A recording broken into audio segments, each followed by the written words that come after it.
Welcome to Fables Lesson 12. Today we're going to be reading a fable called The Problem with Being Earnest, and our main character is going to be a boy named Ernest.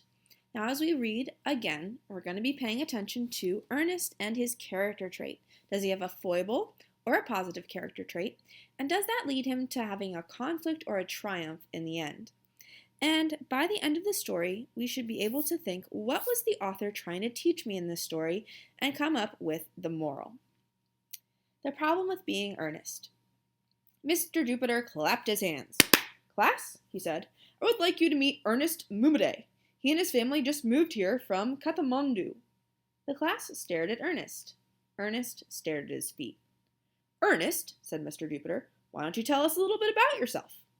But Ernest didn't know what to say. His knees were shaking and his throat felt dry as chalk dust. He kept his eyes on his shoes. Do you have any hobbies? Mr. Jupiter asked encouragingly. Ernest touched his vest. He had crocheted it himself, using a lovely ball of worsted weight yarn and the difficult inverted V-stitch. Very few people knew how to do the inverted V. But then, very few people were as passionate about crocheting as Ernest. There was nothing he loved more than looping and hooking, looping and hooking. No hobbies? Mr. Jupiter asked again. Ernest glanced at his new classmates. Would they be interested in crochet? He doubted it. They would probably think crocheting was as dull as vanilla ice cream. Sighing, he looked back at his shoes. Do you like poetry? Asked Lil. Ernest shook his head. Do you like sports? Asked Jackie. Ernest shook his head. Do you like International Geographic magazine? Asked Bruce. Ernest shook his head. He felt like a loser, a weirdo, a bobblehead doll. What do you like? Asked Missy.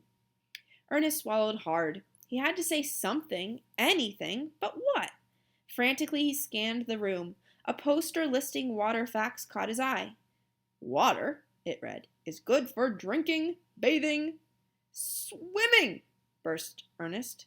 I swim. Swim? He couldn't believe his own ears. He couldn't swim. He couldn't even float. He opened his mouth to take it back, but do you just swim for fun? Asked Emberly. Or are you on a team? Asked Jackie. Ernest looked around. Amazing! His new classmates were actually looking at him with interest. They didn't think he was dull. They liked him. Ernest puffed out his chest. Back in Kathmandu, I was captain of my swim team. I shot through the water like a silver arrow. I won ribbons, medals, gold cups. That's fascinating, interrupted Mr. Jupiter. But let's find you a place to sit. Here, here, squealed Bernadette. No, by me, hollered Lenny. I don't suppose he wants to sit by me, moaned Melvin. Mr. Jupiter put Ernest in the empty desk between Humphrey and Amisha. Then he clapped his hands again. Class, please take out your copy of Predicting, Inferring, Questioning, Visualizing, Determining Importance, and Making Connections is Fun. What's that? Ernest whispered to Amisha. Our reading book, she explained. Please turn to the vocabulary words on page 817, Mr. Jupiter continued. Who can give me the definition of goblet? Stanford raised his hand. A small turkey. Precisely, said Mr. Jupiter. Rose, can you tell me the meaning of the word harvest? Something a farmer wears to cut down corn, answered Rose. Very good, said Mr. Jupiter. In the back of the room, Humphrey moved his chair next to Ernest's. Until you get a book, we can share, he said. Ernest smiled. He was glad everyone seemed to like him, or at least they liked Ernest the exciting champion swimmer. He wondered if they would like Ernest the boring crocheter. Over the next few days, Ernest fell into the fourth grade routine. Music with Mr. Halfnote every Tuesday, gym with Miss Gluteal every Wednesday, library time with Miss Turner every Thursday. Ernest adjusted to Mr. Jupiter, too. Are you really an honorary member of the Athabascan tribe of Alaska? He asked his new teacher one day. I certainly am, replied Mr. Jupiter. He pointed to a corner of the classroom. And there's the totem pole to prove it. Ernest even grew comfortable with his new classmates. And when Ernest felt comfortable, he crocheted. Book covers, desk dollies, backpacks. This is beautiful, said Missy, holding up a glue bottle cozy in a crisscross design. Where'd you buy it? Yeah, where? Asked Ham. I want one. I'd rather have one of those seat covers, said Emberly. Not me, said Victoria. I want one of those hanging scissor holders, except I want mine in blue to match my eyes. Ernest's heart leapt with joy. They liked his creations. Maybe if he told the truth, it would be okay.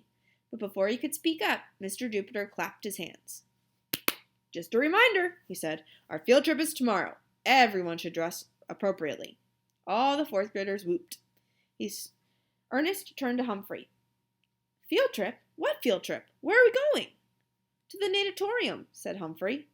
Huh? Asked Ernest. The swimming pool, translated Stanford. Swimming pool? Stammered Ernest. Yeah, aren't you thrilled? Asked Rose. Yeah, said Jackie. We'll finally get to see you shoot through the water like a silver arrow. Ernest pulled the collar of his hand-crocheted sweater over his head. I'm doomed, he groaned. The next morning, the fourth grade classroom bulged with beach bags, foam footballs, inflatable rafts, kickboards, and nose plugs. Ernest shivered and pulled the bathrobe he had crocheted tighter around him. Oh, said Victoria, that's stunning. Where'd you get it? But before he could tell her, Mr. Jupiter said, Quickly, class, let's take attendance. Is anyone absent? Emberly is, said Ham. Too bad, said Mr. Jupiter. He wrote down Emberly's name, then said, Anyone else? Rachel, said Bernadette. Pfft, Rachel said. She snapped Bernadette with her beach towel. Oh, look, said Bernadette. Rachel just walked in. Anyone else? Asked Mr. Jupiter. Nope, said Lenny. Nada, said Bruce. Nary a one, said Lil, and she waxed poetic. We are all here with smiles, bag lunches, and loads of good cheer. Then let's head for the bus, said Mr. Jupiter. His flip-flops snapped, and the dipsy duck swim ring around his waist squeaked as he led the way. Ernest found a seat next to Humphrey. I can't wait to see you shoot through the water like a silver arrow, Humphrey said. But Ernest couldn't answer. His tongue was too thick with fear. Clutching his hand-crocheted towel like a security blanket, he slid down in his seat and prayed for an earthquake, an alien invasion, a flat tire. But he had no such luck. Minutes later, the bus dropped the kids off at the pool. Geronimo! Shrieked Bernadette, and she cannonballed into the water. Banzai! Cried Amisha, and she belly-flopped into the water. Watch this! Cried Melvin, and he did a reverse with a 1.5 somersault and 3 twists into the water, but the others ignored him. On the edge of the pool, Ernest mustered all his courage and dipped his big toe just as Jackie raced up beside him. Come on, the water's fine! She slapped Ernest hard on the back. He teetered on the brink, and then, splash! He fell in. Ernest thrashed, flapped, floundered. Help! He sputtered. I can't swim! The others shot through the water like silver arrows. Heaving Ernest up and onto the side of the pool, they gathered around him as he lay gasping for air. Everyone could see the truth at a glance. Guess this means you don't swim, said Jackie. I guess, said Ernest when he was finally able to speak. What a big fake, muttered the other. Pfft, scolded Rachel. Then Missy said, Okay, come on, tell the truth. Is there anything you do like to do? Ernest took a deep breath. I crochet. Crochet? Repeated Humphrey. Ernest nodded. As in bathrobes and book covers and glue bottle cozies? Asked Victoria. Ernest nodded. Can you teach us? Begged Calvin. I want one of those vests, too. Ernest nodded. Yes, he felt like a bobblehead, but he also felt like a winner, too. So if you think about this fable, in this fable, Ernest ran into a problem. He was a little shy because he was a new kid who came in the middle of the school year. And he didn't really think that he had anything to share, and he wasn't sure what people would think if he told them that he liked to crochet. He thought he might get made fun of, so instead he made up the thought that he was actually a really good swimmer. Well, that led to a problem because later in the story, Ernest and his classmates went to the swimming pool, and Ernest didn't know how to swim and had to be rescued by his classmates. So in this fable, Ernest had a negative character trait of trying to fit in and being afraid of what others would think of him. And we call that fear of man. If you're worried about what other people think of you, instead of telling them things that you like to do. Now, this led to a conflict because Ernest almost drowned in the pool because everyone thought he would be able to swim.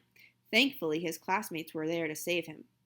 Now, the moral of this story, and what we learned from this story, is that those who pretend to be what they are not, sooner or later will find themselves in deep water. And what that means is if you pretend to be something that you're not, you might end up in trouble. If Ernest's classmate hadn't been there to help him out of the water, he could have been in a lot of trouble at that swimming pool. Thankfully, his classmates were there to save him. So don't pretend to be something that you're not. Ernest realized by the end of the story that his classmates actually thought his crocheting was really cool, and there was no need for him to lie at the beginning at all.